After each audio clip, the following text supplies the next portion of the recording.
हुआ समाजवादी पार्टी से, किस तरीके से देखते हैं, कितनी टफ फाइट वो देंगे अगर बीजेपी की बात की जाए?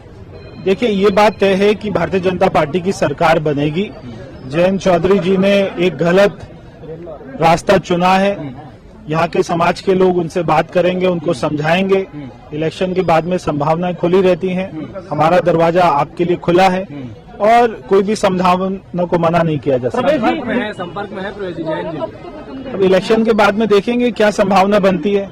हमने जैसे कहा, हम तो चाहते थे कि वो हमारे घर में आए, मगर उन्होंने कोई दूसरा घर चुना है। अभी देर नहीं हुई आपके साथ? देर तो कभी नहीं हुई है, कोई भी आए।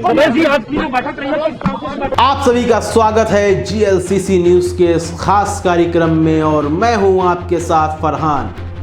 उत्तर प्रदेश के विधानसभा चुनावों को जीतने के लिए जोर तोड़ प्रयास किए जा रहे हैं। समाजवादी पार्टी हो, भारतीय जनता पार्टी हो, राष्ट्रीय लोक दल हो या कोई अन्य भी राजनीतिक दल हो, लगातार अपने प्रयास जारी रखे हुए हैं। इस वक्त भारतीय जनता पार्टी के भी प्रयास जारी हैं।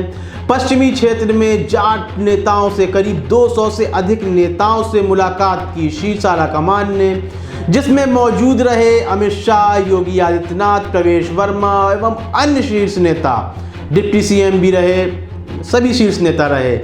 अब यह चुनाव आर पार का चुनाव हो चुका है। जिस तरह से पब्लिक ओपिनियन आ रहे हैं, जनता की राय देखी जा रही है, बिल्कुल साफ लग रहा है कि भारतीय जनता पार्टी को कहीं ना कहीं नुकसान होगा। मैं यह बिल्कुल नहीं कहूँगा कि भारतीय जनता पार्टी को हार का सामना करना पड़ेगा, लेकिन कहीं ना कहीं नुकसान दिखाई दे रहा है इस वक्त मौजूदा सरकार को। कारण बन रहे हैं जयंत चौधरी, राष्ट्रीय लोक दल के सर्वे सर्वा हैं, इस वक्त प्रमुख हैं जयंत चौधरी। लगातार जब उन्होंने समाजवादी पार्टी से उन्होंने गठबंधन किया तो बिल्कुल दिखाई देने लगा कि कहीं ना कहीं जाट वोट प्रभावित होगा। जो पिछले चुनावों में भारतीय जनता पार्टी की झोली में जिसके वोट आए थे, अब कहीं ना कहीं इस वक्त गठबंधन के साथ वह खड़े हुए दिखाई दे रहे हैं। यहाँ पर कहीं ना कहीं भारतीय जनता पार्टी की मुसीबतें बढ़ती हुई नजर आ रही हैं। पश्चिमी क्षेत्र में जाट बहुल हैं, तो उन सीटों को जीतने के लिए लगातार प्रयास किए जा रहे हैं। इसलिए 200 से अधिक जाट नेताओं से मुलाकात की भारतीय जनता पार्टी की शीर्ष कमान ने। लेकिन इस दौरान एक अजीब घटनाक्रम घट गया। प्रवेश वर्मा अपने वीडियो में कहते हुए नजर आ रहे थे कि जयंत चौधरी के लिए हमारे दरवाजे खुले हुए हैं, वह जब भी चाहें तो आ सकते हैं। वह गलत लोगों से उन्होंने हाथ मिला लिया है, गलत पार्टी से उन्होंने हाथ मिला लिया है। यहाँ पर समाजवादी पार्टी के ऊपर निशाना साधा प्रवेश वर्मा ने। प्रवेश वर्मा से तो आप सभी वाकिफ होंगे, दिल्ली दंगों से पहले किस तरह उनके बयान सामने आ रहे थे।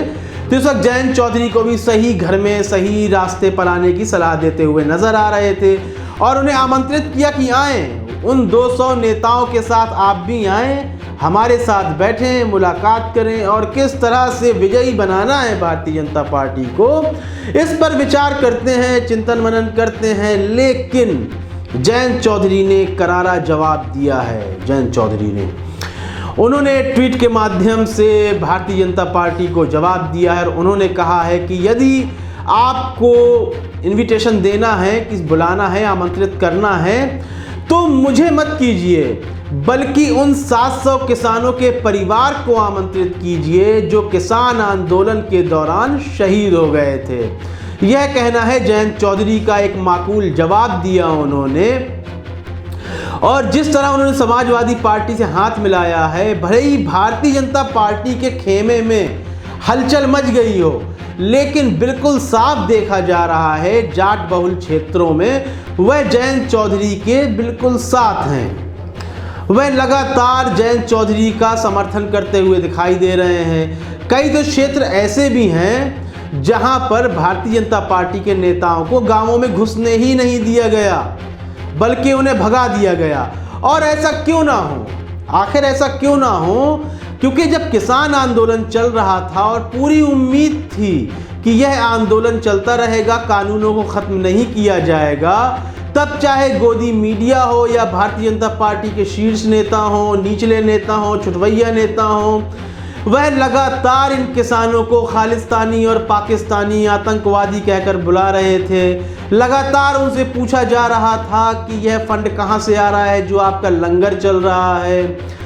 लेकिन अंततः क्या हुआ, सरकार को झुकना पड़ा, प्रधानमंत्री नरेंद्र मोदी को आकर माफी मांगनी पड़ी। किसानों के लिए जो कानून बनाए थे, के लिए कहें या खिलाफ कहें, जो कानून बनाए गए थे उन्हें भी वापस लेना पड़ा।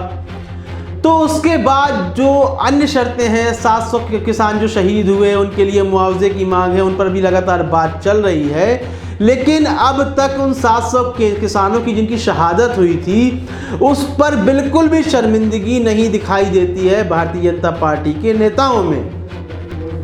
तो वह किसान वोट कहीं ना कहीं डाइवर्ट होगा। जिसने विकास के नाम पर वोट दिया था, जब उसे विकास देखने को नहीं मिल रहा, रोजगार प्राप्त नहीं हो रहे हैं, तो आखिर क्या होगा। तो यहां जयंत चौधरी के साथ जाटों का समर्थन है। अब भारतीय जनता पार्टी कहीं ना कहीं इस समर्थन को तोड़ने की कोशिश कर रही है, जाट नेताओं से लगातार मुलाकात भी कर रही है। मैं यह नहीं कहता हूं कि पूरी जाट सीटें जयंत चौधरी यानी कि समाजवादी पार्टी के गठबंधन को मिल जाएंगी, लेकिन कहीं ना कहीं भारतीय जनता पार्टी को नुकसान होना अनिवार्य हो चुका है। इस संबंध में आपकी क्या राय है? क्या वाकई में जयंत चौधरी गलत दरवाजे पर चले गए हैं समाजवादी पार्टी के साथ, या उन्होंने एक बेहतर फैसला लिया है और जब भारतीय जनता पार्टी को माकूल जवाब दिया है? इस संबंध में आपकी राय बहुत ही महत्वपूर्ण है। अपनी राय देना बिल्कुल भी ना भूलें। कार्यक्रम को लाइक करें, ज़्यादा से ज़्यादा शेयर करें और चैनल को सब्सक्राइब करना बिल्कुल भी ना भूलें। तब तक के लिए इजाज़त दीजिए। धन्यवाद।